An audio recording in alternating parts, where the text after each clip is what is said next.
All right, so I have a lot to tell you about. I want to be able to tell you the full story without being overly verbose, so I'll try to keep things moving. But essentially what I want to talk about today is treatment with Ibogaine for what's called substance use dependence, and mostly for people who are trying to get off of opioids like heroin and OxyContin. I also want to look a little bit at the opioid crisis, which I'm sure that you are becoming more and more aware of because it's in the news more and more. So I'm going to start out with a testimonial. I went onto Facebook, which I am loath to do, but I went onto Facebook sometime last week, and the first thing that came up in my feed was from a Canadian provider of Ibogaine who wrote, just had a dad call me to thank me again for helping his son kick dope a couple of years ago. And I had coffee yesterday with a guy I treated a year ago that I wasn't too sure was going to make it. He's more than a year clean now and loving life. This medicine needs to be made more available and soon. So this is a guy who's treated scores, maybe a couple hundred people up in Canada. And he's getting calls like this from parents and thank yous from people, and it's quite miraculous. So my entry into this whole world was back in 2009, and I started interviewing people at a clinic in Baja California, just south of the border in San Diego where I live. And the first person I ever interviewed was this woman, Sandy Hartman. She had just about a month and a half prior to that received treatment for her dependence on opioids. 12 years earlier, she'd been in an auto accident, and the doctors put her on, I think it was OxyContin, it was one of the prescription painkillers, and she became dependent on those painkillers for 12 years, tried to kick the habit, and had horrible nutrition for years and years. And she, for her 60th birthday in 2009, she drove across the country. She was living in Tennessee. She sold her farm, literally sold the farm, and moved to Mexico to get this treatment with her dog Yuppie. And so she had received this treatment, and she was doing great. And she told me her story, and I immediately was sure that there was something here that needed to be studied further. And fortunately, MAPS funded a study that I'll tell you about too, where I was able to get some quantitative data to show that the Ibogaine really works. So the opioid crisis, everyone's going to be becoming more and more aware of it. This graph is showing the increase in overdose deaths from opioids by type of opioid from 2000 to 2015. So it's a few years old, but if you look at the 2016 data, the increases continue in the same fashion. So if you look at that top line, any opioid, so that includes all the ones listed below. And if you look down further, you'll see that there's this purple line, natural and semi-synthetic opioids. That would include things like OxyContin, oxycodone, and that line you can see kind of steadily increasing from 2000 to 2015. And then very recently, the heroin overdose deaths have really spiked quite rapidly, and also deaths from really potent synthetic opioids like fentanyl have been really increasing rapidly. I also want you to notice that methadone is in there. Methadone is one of the treatments for opioid use disorder, and that has also been causing deaths. But those deaths have been decreasing in recent years, probably because people are using other things. So it's been shown that the rates of opioid prescriptions to things like OxyContin preceded the higher rates of opioid overdose deaths. These two charts of the U.S. are showing, and it's a little bit hard to see, I'm sorry to say, but the more intense colors in the purple on the left are higher rates of opioid prescriptions in 2012. And on the right, you've got rates of drug overdose deaths in 2015. So 3 years later, the more intense, darker red are the rates, or the places where the death rates are higher. You can see there's a pretty strong overlap between those two. And research has shown that up to 80% of Americans who use heroin reported misusing prescription opioids before they started using heroin. So the prescription opioids are sort of the gateway opioid. And people switch to heroin because it's cheaper, but it's also much more dangerous because there's no quality control, and it's also mixed with things like fentanyl, which can kill instantly. So one of those semi-synthetic opioids is something called OxyContin. And this is something that was introduced on the market in 1996 by Purdue Pharma, and it was marketed aggressively by Purdue Pharma. They created a film, about an 8-minute film called I Got My Life Back, Patients in Pain Tell Their Story. And they distributed this to 15,000 or so physicians in the United States, saying that opioids are not as dangerous as people think and not as addictive as people think they are, and that they could be used for chronic pain. Up until that point, opioids were really specifically used for acute pain, and Purdue Pharma wanted to market this for chronic pain use. So here's a still shot from that film, I Got My Life Back. This is Dr. Alan Spanos, who was a spokesperson for Purdue Pharma. And in the beginning of the video, he says, we know that opioids are the best thing for pain relief, and it's clear to us that they're not as dangerous or as addictive as people think they are, and we can use these for chronic pain. And so this is marketed aggressively to doctors. In this same film, so I Got My Life Back is actually a quote from this gentleman, Johnny Sullivan, in the original film from this, which came from 1998, just a few years in after they initially put this on the market. So he said, he had an accident as a construction worker and wasn't able to work, and he started using OxyContin, and he was able to work again, and he felt great. He said, I felt the best I've felt in a long time. I got my life back.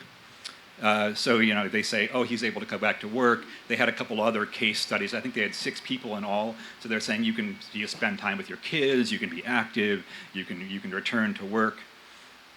But then in 2008, he died in an auto accident. He fell asleep at the wheel. His truck flipped, and he was killed instantly.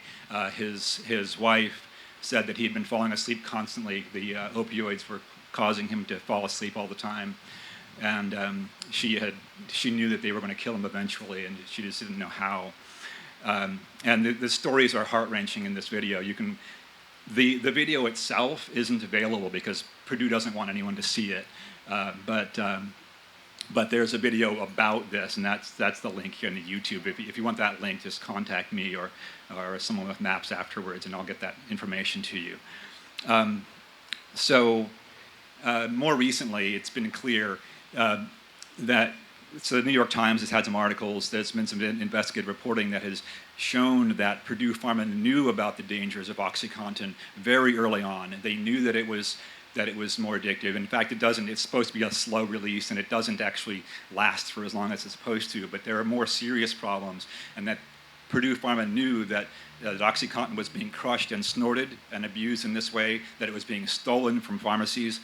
And so this drug spoon sculpture was placed outside their Purdue Pharma's headquarters in Connecticut on June 22nd of this year as a way to sort of mark that Purdue is really, I think, responsible in large part for the opioid crisis. So given that we have this opioid crisis, what are the current treatments for it, and how good are they?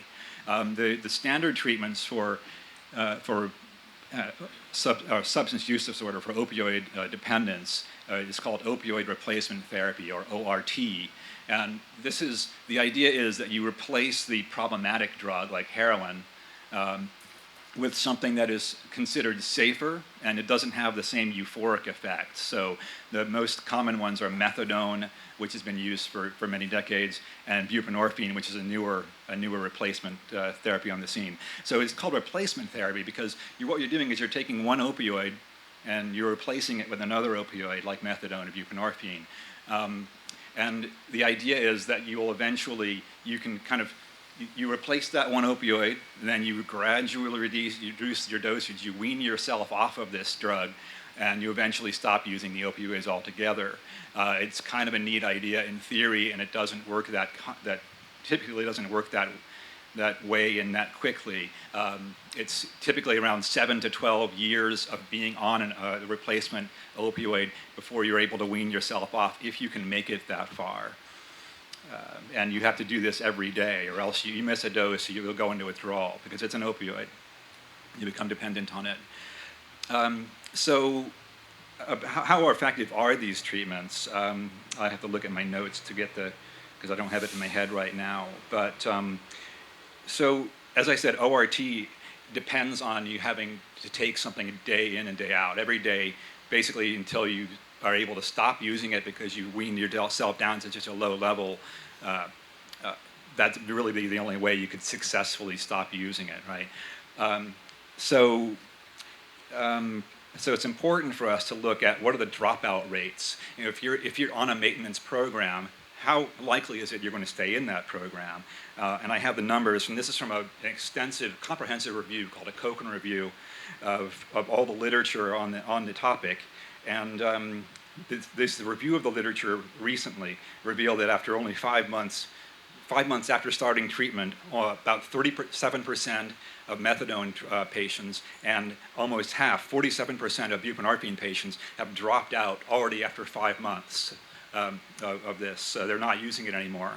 And then also we want to look at relapse rates, right? So again, extensive reviews of the literature are showing that after detox, so one way you can, if you want to on the very short term help someone who is, say, hooked on heroin, you can give them methadone, replace that, and they won't go into withdrawal, right? And that's called a detox. It's very short term, and you can stop them from using that.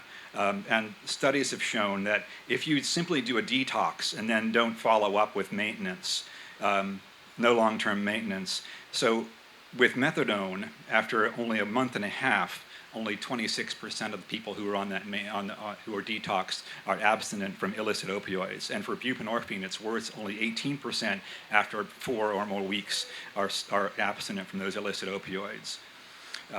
Another study showed that after 4 or 8 weeks of maintenance on buprenorphine, if that maintenance is tapered and then they stop, so they've tapered them down in a very controlled program, and they stop the use of the buprenorphine, after 8 weeks, 8.6% of those people have a treatment success. They're not using the opioids anymore.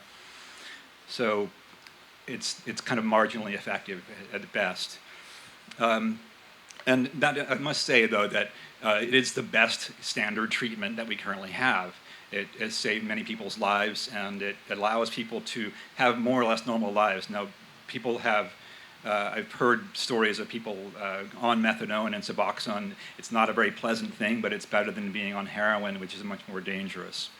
So now let's go to Ibogaine. And just to get this out of the way, so I say Ibogaine. Some people say Ibogaine.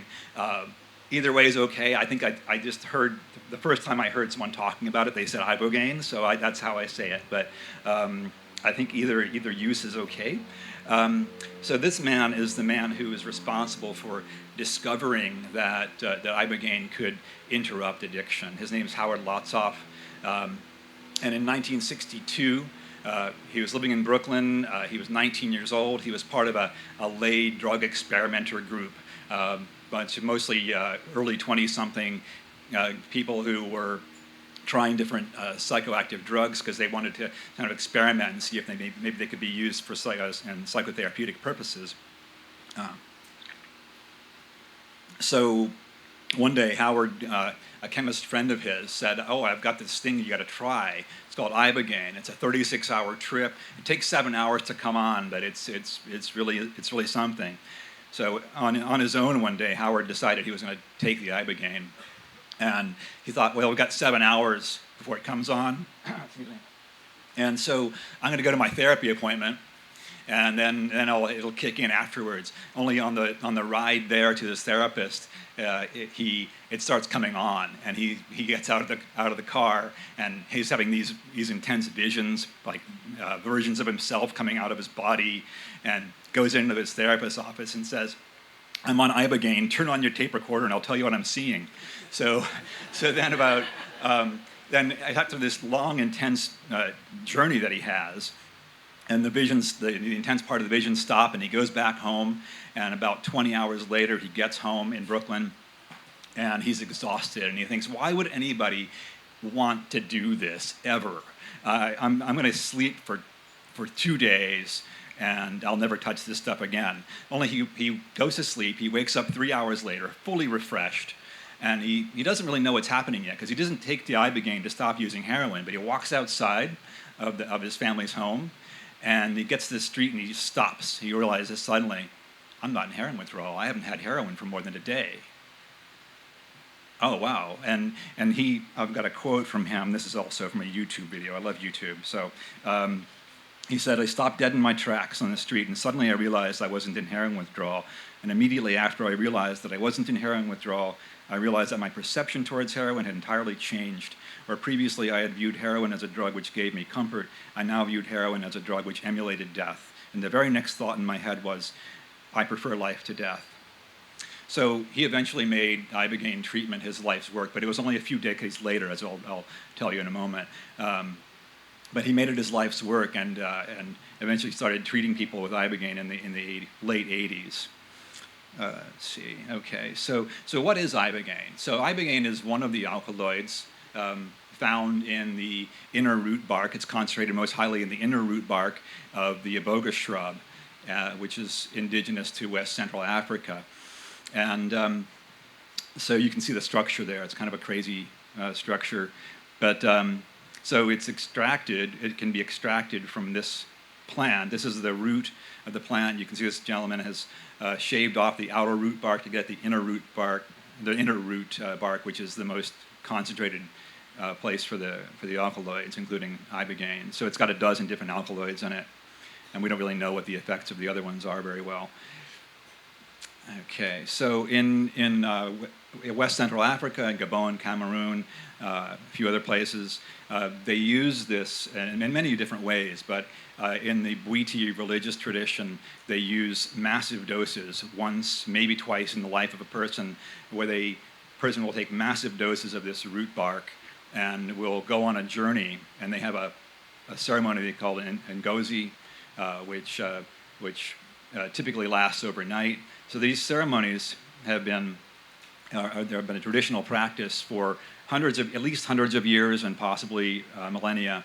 And they're a sacred use of this plant. They're typically overnight and sometimes longer. And these pictures are from a friend, Murrah Reitman. So thanks to Murrah for these photos. And this one also is from Murrah. So these ceremonies are transformational. They are initiatory ceremonies. The initiate travels to the land of the dead and undergoes a process of death and rebirth and is given a new name. Anthropologist James Hernandez, in his book on the Bwiti, said the Iboga visions are an important part of the breaking open of the head and the opening up to the fuller possibilities of self and of universe, which I think is relevant to what happens with people with Ibogaine too, as we'll see. I'm just taking a quick look because I know someone's kind of keeping track of time, and I want to see where that person is. Oh, okay, great, thanks. Gabon in 2000 declared Iboga, the Iboga plant, to be a national treasure. And that's in recognition of its long sacred use, but it also was in recognition of that they were aware that Ibogaine, by this point, had been used in clinics at various places around the world, we'll see, to treat opioid addiction and other kinds of addiction. And it was also being used for psychospiritual purposes. So they declared it a national treasure in 2000, which is in great contrast to how our government is treating Ibogaine and other psychoactive substances. So Howard Lotsoff, back to Howard. This is a picture from 1990, and the apartment building there is a site of some of the very early treatments. In 1989, this treatment provider on the left is shown with Norma and Howard Lotsoff. outside her apartment where she was doing some of the treatments early on. This photo is from Boaz Vachtel, and thanks to him for these photos as well. So he went on to see there's a growth of these treatments. Actually, I want to go back to this for a moment because I want to mention that in the early years, from 1989 to 1993, it was estimated that about 45 people were treated with Ibogaine, and this is primarily in the Netherlands and also in New York City. Those are the two places where you could find Ibogaine treatment. In New York, it was underground because Ibogaine was declared illegal in the late 60s, and it also put on Schedule I in the United States, and some European countries and Australia followed suit. All right, so there was activism in the early 90s trying to get research done on Ibogaine treatment and also to get it off of Schedule I and make it an available treatment for people. So here's someone at a rally in New York City in 1993. This is a flyer for a rally which ended up being a very small rally, but this poster, Storm N.I.D.A. for Ibogaine, the idea was to storm the National Institute of Drug Abuse and advocate for Ibogaine treatment availability. And this was modeled after something called Storm the N.I.H. for AIDS. There was some overlap between the activism for Ibogaine and for AIDS activism, especially in New York City, where you had groups like ACT UP, and the overlap has to do with injection drug users who are also contracting HIV at much higher rates than the general population. And the picture I don't have here that I wanted to include is a picture of Howard and Norma Lotsof standing outside the FDA building in 1993. Howard Lotsof, with credentials being a film degree from NYU, convinced N.I.D.A. to embark upon an Ibogaine project, and they funded some preclinical animal studies with Ibogaine and Ibogaine derivatives. And that was a $2 million project by N.I.D.A. And in 1993, the FDA approved a phase 1 clinical trial of Ibogaine, which was halted due to lack of funding. It was privately funded and it was halted due to lack of funding. So they got pretty far there, but they were halted in their efforts to get Ibogaine treatment going. So the Ibogaine medical subculture, this comes from an article by my colleagues, Ken Alper and Charlie Kaplan, and also Howard Lotsof. So as I mentioned, by 1993, there are maybe 45 treatments. Well, at this point, by 2006, there were Ibogaine treatment centers on 4 different continents, and these dots show you where they are. And so at this point in time, there are 13 different treatment sites that were known. There were also some underground treatments in the United States and elsewhere. These, you can see from the map here, those ones that are near the United States are actually not in the US, they're in Canada and Mexico. You also see Central America, the Caribbean, Brazil, and a scattering, and there's one in South Africa and a scattering of European countries. And these authors call this the Ibogaine medical subculture.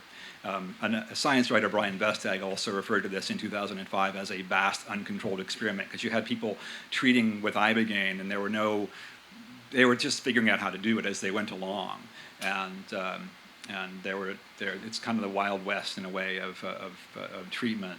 But that's what they had. They didn't have any approval from any governments to do research, and so they forged ahead with the treatments anyway because they knew that they worked. So that from that same paper, the Ibogaine medical subculture, from 2001 to 2006, the number of treatments that they could verify went from under 900 to almost 3,500. They're estimating that during that period, there was an annual growth rate of about 30% of the number of treatments per year. And so here we go from 2006. This is the map I showed you earlier. And then 8 years later, and this is some work that I did. I did a kind of a quick and dirty. The 2006, that Ibogaine medical subculture paper was an exhaustive study. Here I was trying to contact clinic directors and people who were doing treatments, and I found 35 treatment sites I could verify, and there were maybe as many as 50 that I thought existed. And you can see the number has grown. I'll go back to this one. So you see a lot more treatment sites, especially in Mexico. And we've also, the blue dots are ones where Ibogaine treatment had not existed. They're in countries where Ibogaine treatment had not existed prior to that, in the earlier study. And the green dots, this is really fascinating, in 3 countries, by this point, Ibogaine was made available as a legal prescription medication. Those countries are Brazil, South Africa, and New Zealand. And then just last year, this is from someone I met at a conference, an Ibogaine conference in Europe. There were 80 treatment sites around the world, so this is still rapidly growing. Look at all the ones in Mexico; they're overlapping on each other, and you've got a number of countries that are having Ibogaine treatment available for the first time as well. So,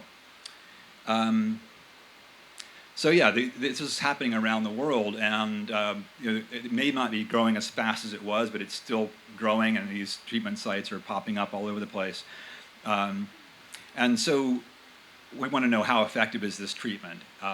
There's a lot of anecdotal evidence for many years, but back in 2010, MAPS funded the study of Ibogaine treatment in Mexico, which I was in charge of, and then a few years later they funded a study that was done in New Zealand. I'll tell you about those studies in a bit.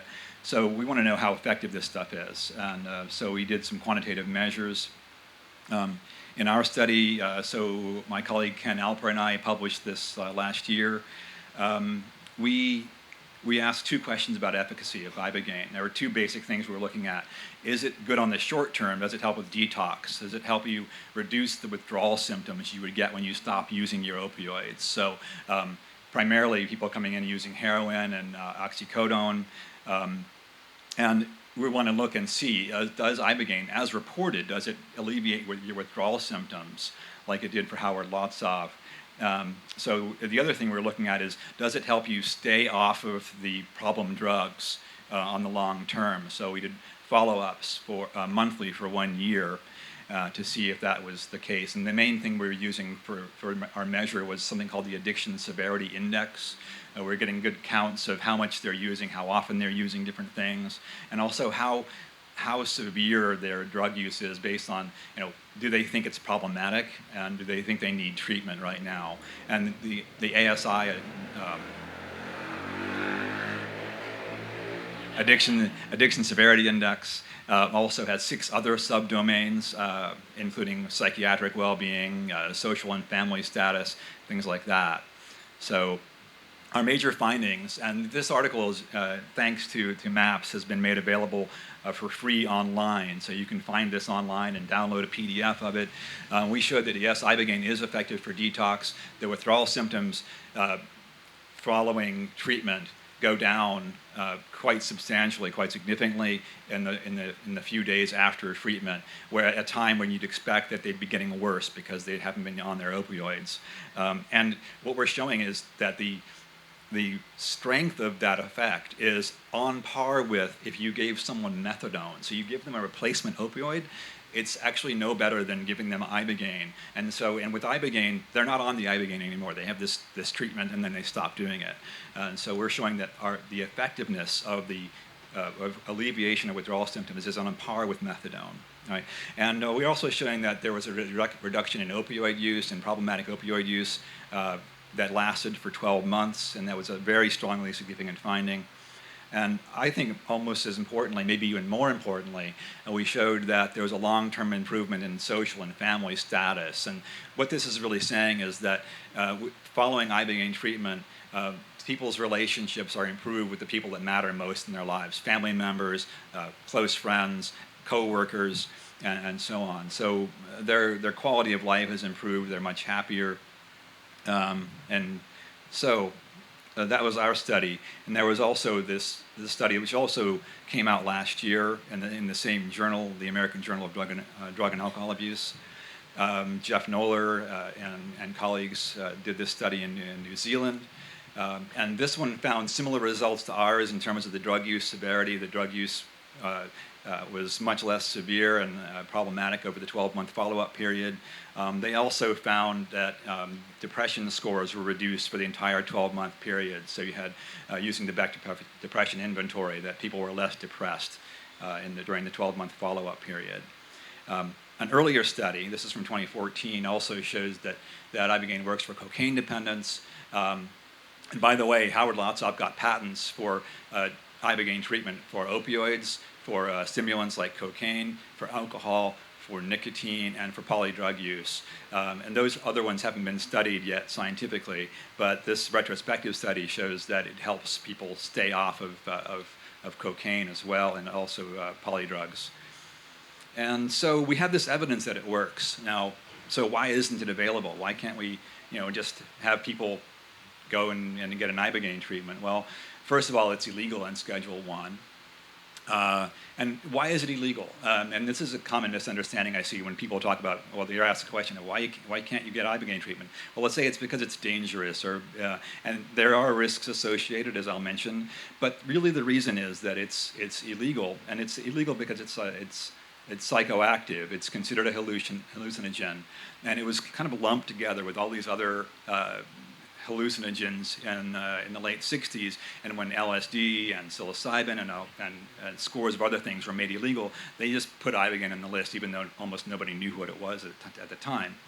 And so it's still illegal. It's still Schedule 1, and it's very hard to move something off of Schedule 1. There are risks associated with Ibogaine treatment, particularly if you have pre-existing heart condition, and of course people coming in who are addicted to opioids for years are in not very good physical shape to begin with, so it's a little riskier when you're doing that. So it makes it also more riskier for drug development. But the big pharma, I'd say small potatoes for big pharma, because this Ibogaine treatment, it doesn't fit with this kind of pharmaceutical model where you start taking something and you just take it every day for on and on. It's something that typically works in 1 or 2 treatments. So the financial incentive just isn't there, and it's quite expensive, as we have seen from the MDMA phase 3 trials. What is it, 26-point-something million to get that going. And so, the financial incentive has to be there for these pharmaceutical companies. And also, it's a natural product, Ibogaine is, and so it can't be patented itself. So there's not much interest in exploring that. All right, so I was saying that the reason it's illegal is that it's psychoactive. And some people think that the psychoactive effects are sort of a hindrance or an unwanted side effect. But I think that they're actually important in the healing process. And I want to show you some narratives. These are from people I interviewed before I started the MAPS-funded study, and also people from this MAPS study. And so when I interview people before their treatment, they would say things like this. I had no motivation to do anything. Nothing was fun or interesting. It was a slow suicide. I isolated myself more and more, and I gave up all of my interests. You don't feel joy, you don't feel pain, you don't feel love, you don't feel at all. So people are depressed, they're oftentimes suicidal. So then they have this Ibogaine treatment. And what's the experience like? It is a very lengthy experience. It can be 24 to 36 hours with 3 different phases that are very different from each other. It's physically and emotionally difficult. It can cause vomiting, difficulty moving around. But it also causes these dreamlike visions, which are primarily there when you have your eyes closed. A common theme is a panoramic recall of things in your life that you might have forgotten about even, but you have this recall. It's like kind of watching a movie inside your eyelids. And some of the common experiential themes that come out of treatment are insight regarding the roots of the addiction, visions of an alternative past or present or future if they wouldn't have been using the opioids, mystical experiences, so people reach these great heights despite the difficulty of the experience, and also a reconciliation and forgiveness with family members and other people that they feel like they've harmed over the years through their addictive behaviors. So here are some quotes from people's descriptions. This is from the MAPS study, where people were talking about what they saw during their experience. Ibogaine allowed me to see what was making me so miserable. Another person said, I saw instantly why I became addicted. I'd been in tremendous emotional pain related to an upbringing in an abusive household. I was very good at intellectualizing my pain and my problems, and not feeling the pain. Another person said, I'd acquired from Dad a relentless and very negative voice in my head. During my journey, this voice left me. It was extraordinary. It was like a tape loop in my head broke and the tape spun off into space. It was so noticeable that I could sense the space in my mind that was freed up by its departure. I was able to stop that and open myself up to real love for maybe the first time in my adult life. And I mentioned reconciliation and forgiveness. These themes came up, and you recall that one of the strongest findings we had in our study was that relationships were improved.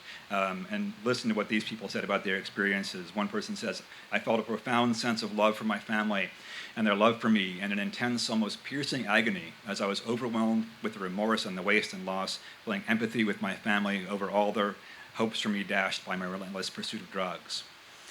Another person says, and this is a person who grew up in a very abusive household. His father shot him up with heroin when he was 15. On the 10th day after the start of the treatment, while still at the clinic, I woke up and realized suddenly that all of my life experiences made me who I am today. And with that realization, I totally forgave my mother and father. Before I began, I hated my father. Now I'm thankful for all that I learned from him. So that's a powerful transformation. So after treatment, people are saying that they have transformed. One person says, I have my life back, my personality is back, and I want to be more social again. And recall what this guy said about OxyContin. These are people whose lives are saved with Ibogaine, so it's quite traumatic. And another person said, Ibogaine treatment is like having your life handed back to you. And this is a quote from Howard Lotsoff and Buzz Vachtel, who wrote a manual for Ibogaine treatment. We don't really know how Ibogaine works, but still, and this is in 2003, they said that Ibogaine's value is not only in the interruption of withdrawal, but by mechanisms not fully understood to assist the patient in changing learned behavior and becoming more aware of their behavior in order to change it. After Ibogaine therapy, many patients become more agreeable to change. How am I doing on time? 10 minutes? Okay, great. All right, so what I want to do for the rest of this time is I was hoping to leave Q&A time, but I want to talk about what are the barriers to access for Ibogaine treatment. I mentioned why we don't have it available here in the US and in many other countries as well. But I want to talk about why is it that somebody, say in this neighborhood, who wanted to have an Ibogaine treatment wouldn't be able to get it. The main barriers I can see are legal, which I mentioned, because it's not legal here in the US. People have to go to places where it's unregulated or where it's legal to do it, or they do it underground here in the US, and that's risky at best. There are also geographical barriers to access. That is, if you're living here in Pittsburgh and you need to go to Mexico or to Vancouver or to Costa Rica to get a treatment, you're not where you need to be for the treatment. And also that involves financial barriers. You've got to be able to pay for not only the treatment itself, maybe $6,000, $7,000 for the treatment itself, plane fare, and so on. So you can see that there are enormous barriers here. And so who currently has access to Ibogaine treatment? Well, people in countries where it's legal, those who can afford to pay for travel and can get a passport if they need to go to another country. Or if they're in that country, they need to at least be able to afford the treatment. So, and also people who can afford to take time off from work. What are you going to do? If you need to go down to, you tell your boss, I'm going to go to Mexico and I'm going to have this thing because, I've been hooked on opioids for the last, 7 years, or people who don't have to work. So you can see that it's not an easy thing to be able to do. So I want to mention a little bit about the demographics from the study, because we don't have a lot of hard data on who's getting Ibogaine treatments, but we do have information from the study that I did. So this is a very busy slide. I apologize for that. But the main things I want to point out here, and this is only 30 people, but they're all residents of the U.S. Over the enrollment period, there were 67 people who went to the 2 clinics that I worked with, and almost all of them were from the U.S., right? And in the 30 people in our study, 90% were Caucasian, 1 Hispanic, 1 Asian, 1 other, who I think was Asian and Caucasian mixed. And the other thing I wanted to highlight here, well, eligible residents of the U.S., more than a third were from California. They're coming down to Baja California, so it's relatively closer. But 6 were from northeastern states, or a couple from New York City, from New Jersey, and so all around the U.S. Some from southern states, midwestern states, and they tend to be somewhat educated and a little bit of college education on average, and this is despite the fact that some of the people were so young that they couldn't have been in college for more than a year. There are some efforts in the U.S. to currently underway by states, and I think this is actually it's a good idea to try to work state by state, because we've seen what's worked for medical marijuana and also for legalization of marijuana in the U.S. There are some additional hurdles for Ibogaine, but there are some states who've been trying, Vermont and New York, and I'll talk about Maryland in a moment. Again, a busy slide, but the main things I want to point out here are that Vermont had 2 different kinds of bills. One was sort of it was modeled after medical marijuana dispensary, and that was, I think, not a very well considered law, because, I mean, if it would have gone into effect, which it didn't, just handing out Ibogaine or Iboga to people is not a good thing to do. And by the way, you can get this online. Don't do it. And you don't know what you're getting, for one thing, and you should really only be having Ibogaine treatment if you have some supervision. Get some heart monitoring beforehand. Get checked out by a physician, and make sure that you're being monitored during the treatment. So the other thing that Vermont did, and this is the same thing that New York and Maryland followed up with as well, is they had a bill that would have funded an Ibogaine study. New York did the same thing. Maryland also very recently. In fact, there's a bill I think that's still being considered. It might have gone to committee at this point. But none of these bills have gone into law. None of them have made it out of committee even. But they're trying to fund Ibogaine studies, which I'm all in favor of. I think that we could use some more research, but I would like to see these laws be really aimed at trying to provide the availability of treatment for people in this country, despite the fact that it's illegal in Schedule 1. Do I have a few minutes? Okay, 5 minutes, thank you. So just really briefly, to go to the question of what if we make Ibogaine treatment legal and available here in the U.S., how would things be different? I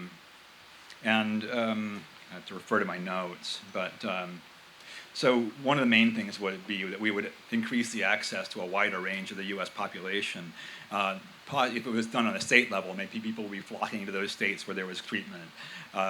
You'd have a much lower risk of adverse reactions or risky or bad outcomes from the treatments, because there would be the possibility of regulation, for one thing.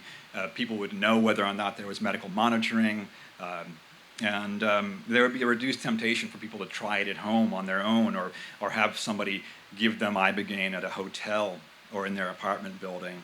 And also there would be a refinement of the treatment methods. I think we would be seeing that we would be seeing what works best, what are best practices. Also, we look and see what the potential is for looking at aftercare and integration psychotherapy afterwards. How can we combine Ibogaine treatment with other treatment modalities to make our treatment success as great as possible? Now, what if we don't make Ibogaine treatment legal in the U.S.?